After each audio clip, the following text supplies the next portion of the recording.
Hi guys, welcome to the part 3 of my Back to Cebu vlog.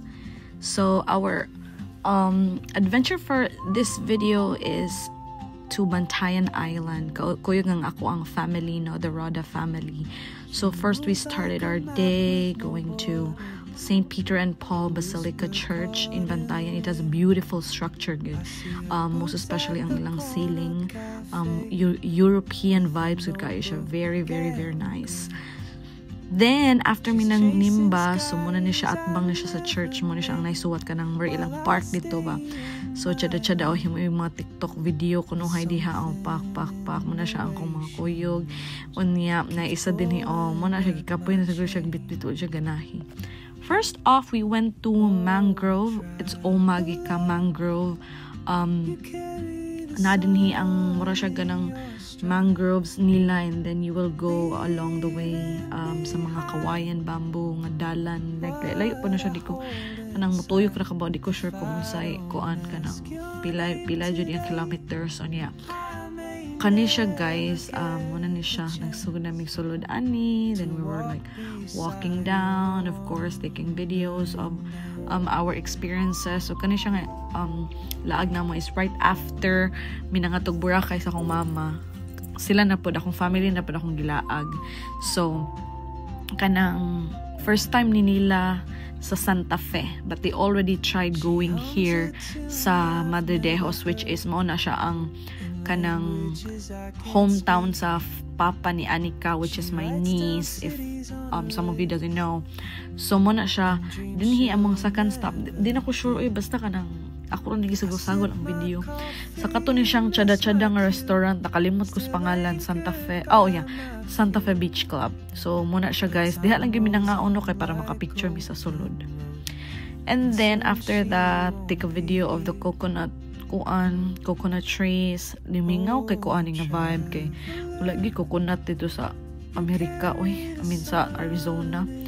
Unya kani siya guys, mo na ni siya amo ang island hopping day. So lahi amo ang kanang land tour, lahi pud amo ang island hopping. So we decided nga duha lang ka island amo adtuan kay murag kapoy na manggod. So ang para pud among ma-savor gud ang kanang moment sa amo ang trip ba. So among first is we're going to Virgin Island. This is my second time dito.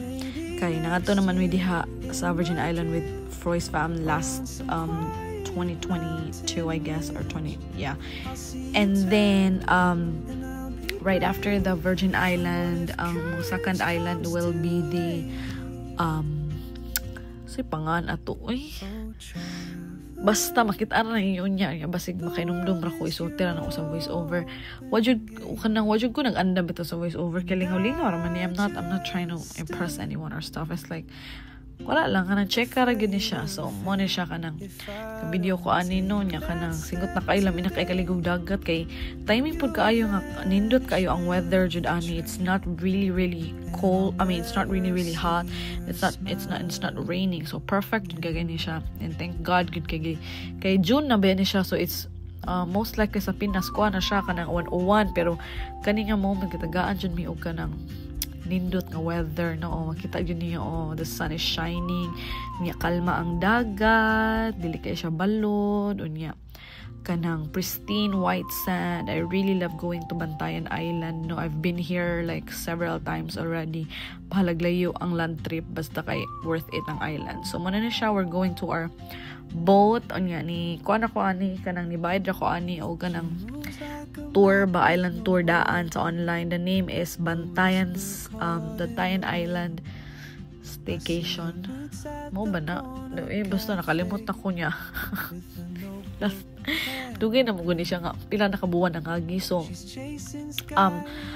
amo ang tour guide and si Kuya Jerome, kana siya kanang ga-jersey diha sa Loyo mo na siya among tour guide. Very accommodating, very welcoming jud kaayo niya, kanang nindot kayo ang service ani nila. Basta ako lang ibutang diri sa text guro kung asa or ilang Facebook page para kanang makuan ninyo kung ganahan mo niya. Barato ra gyud siya kaysa magkamukamo ra, barato ra gyud siya guys. So muna ni siya naabot namin sa mong first island, Virgin Island. This is really nice, good for those who are not yet here or for those who are wala pa kasuway dito. kanang nindot kay tanaw ra gud ang dagat nila guys. Oh, di kami ngawon ana. Nindot kay lang dagat gyud sa Bantayan Island. Muna siya picture na din ang mga mayora. Pak unya na video na siya. Other part of the Virgin Island. Kani siya muna siya mong second island. Nakalimot ko sa pangalan ani ay. Basta katong Lagoon basta By God. There you go. By God Lagoon. It's very very very nice. There is sad the last time narimi wa mi nang nito ni kuan gud sa island kay kanang na may bayad ba ni entrance so turmis at bang ani pero karon kay medyo nakaluwag naman sa life. Nakatungtong nagmi sa island. Then after that we ended up eating our lunch there. Nag-order po ko ani daan kanang budol fight sa Bantayan.